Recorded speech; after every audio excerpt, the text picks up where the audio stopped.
The financial industry has spent a long time making $1 million feel impossible, like it requires the right salary, the right family, the right starting point. I am Maxine, Rich Auntie Knows, and I am here to show you the actual math at every income level, at every starting age, because the million is not the mystery. The staying in is. Here's the answer right now. A 30-year-old putting $500 a month into a zero-fee S&P 500 index fund inside a Roth IRA at the historical average return of 10% annually hits $1 million by age 60. A 25-year-old at $200 a month hits it by 65. Neither of those people is high income. Neither is doing anything complicated. They are buying the index, automating the contribution, and not stopping when the balance feels too small to justify the sacrifice. That last part, not stopping, is the only hard part. And to understand why it is hard, you need to understand the shape of compound growth, because compound growth does not feel like growth for a long time. And if nobody tells you what the shape looks like before you are inside it, you will exit right before everything accelerates. The first $100,000 is the hardest. The first $100,000 is the hardest. Not because anything goes wrong, because the math is invisible. At a 10% annual return, a $10,000 portfolio generates $1,000 in a year. An $8,000 portfolio generates $800. The compounding is real, but the absolute dollar amount in the early years is so small, it registers as almost nothing. And nothing is exactly how it feels when you check the balance in month 9 and it has moved less than you put in. This is when most people leave, not because they made the wrong decision, because nobody told them the slow phase is structural, built into the math, and that the shape of the curve changes completely once you are through it. Here is the actual timeline at $500 a month using the historical average of 10% annually. You reach $100,000 in approximately 10 years, $200,000 by year 14, $500,000 by year 22, and you cross $1 million in approximately year 30. The time between $100,000 and $1 million is 20 years. The time between $0 and $100,000 is 10 years. The first 100 takes almost as long as the next 900. That is not a failure of the strategy. That is the shape of compound growth. Knowing the shape is what keeps you in long enough to reach the part where it becomes extraordinary. The last $100,000 arrives fastest. Same investor, same $500 a month, same historical average of 10% annually. At year 25, her portfolio is worth approximately $590,000. The annual return on that balance at 10% is $59,000. She is contributing $6,000 a year. The market is adding $59,000. The portfolio is contributing nearly 10 times more per year than she is. At year 27, she crosses $700,000. Year 28, $800,000. Year 29, $900,000. And in year 30, she crosses 1 million, generating approximately $100,000 in returns in that single year alone.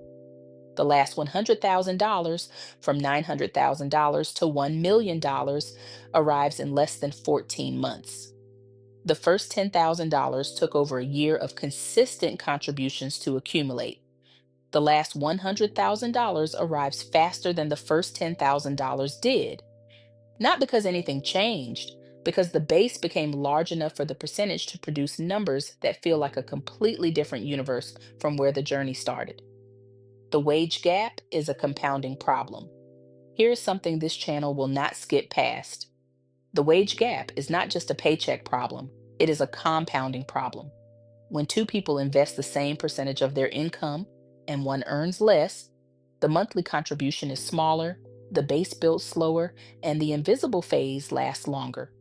More months of the balance not moving, more opportunities to exit before the acceleration. The math is neutral, but the conditions the math runs on have not always been equal. Knowing that does not make the strategy different. It makes the commitment to the strategy more intentional, more necessary, more yours. Hit the million in a Roth IRA and keep the million. Inside a regular taxable brokerage account, capital gains taxes apply at withdrawal. At the standard long term rate of 15%, a portfolio that grew from $180,000 in contributions to $1 million has $820,000 in gains. The tax on that at withdrawal is $123,000. Your $1 million portfolio nets you $877,000. You hit the number, but you do not keep the number. Inside a Roth IRA, none of that applies. Contributions go in after tax. Everything inside, every dollar of growth, every compounding return, every dividend reinvested across 30 years is yours entirely at withdrawal. The $1 million Roth IRA is $1 million in your hands. The IRS does not touch a single dollar of it. In 2026, the Roth IRA contribution limit is $7,500 a year, $625 a month. If you are 50 or older, the catch-up limit is $8,600. A 35-year-old who maxes a Roth IRA in a zero-fee index fund, Fidelity's FZROX at 0%, Vanguard's VTSAX at 0.04%, for 30 years arrives at 65 with approximately $1,480,000 based on the historical average return of 10% annually. 1 million is the floor, not the ceiling. $1 million in 2026 is not what $1 million was in 1990. Inflation has been doing its work quietly for decades. The rule of 25 says a retirement portfolio needs to be 25 times your annual expenses to sustain itself permanently. If you plan to spend $50,000 a year, you need $1,250,000. If you spend $60,000, you need $1,500,000. 1 million is a meaningful milestone, but it is the beginning of the self-sustaining phase, not the end of the building phase. A $1 million portfolio at 10% annual return generates approximately $100,000 a year in returns. The $7,500 annual Roth IRA contribution is nearly irrelevant to the math at that point. The machine is running on its own momentum. Reaching the million and continuing to contribute is fuel added to an engine already moving fast. The timeline at every contribution level. All projections use the historical average return of 10% annually. At $200 a month, you reach $1 million in approximately 40 years.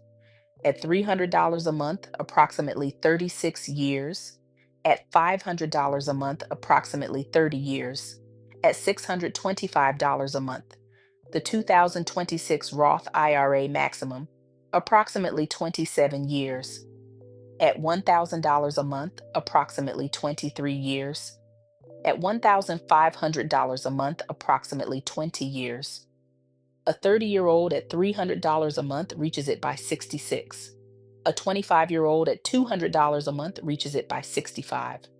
And every raise split between lifestyle and contribution, every subscription canceled and redirected into the index fund, every debt paid off and immediately automated into the Roth IRA. Each of those decisions removes years from the timeline. Every dollar added in year 5 compounds for the next 25.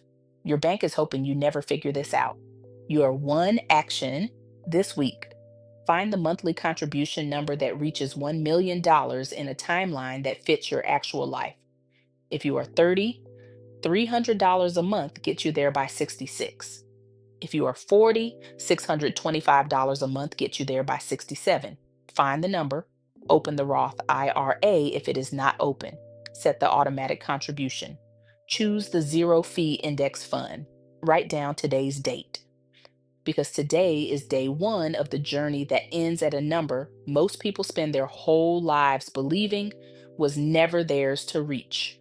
Share this with a woman in your life who has written off $1 million as something that happens to other people. The friend who thinks her income makes it impossible. The family member who started and stopped because the balance did not move fast enough in year one. The coworker who has never run the math for herself. The balance does not move fast in year one. That is exactly how it is supposed to work. Stay in, Anyway, the last 100,000 arrives faster than the first 10,000 did. And that moment, when you see it, is worth every month of the invisible phase that came before it. I will see you in the next video. Rich Auntie knows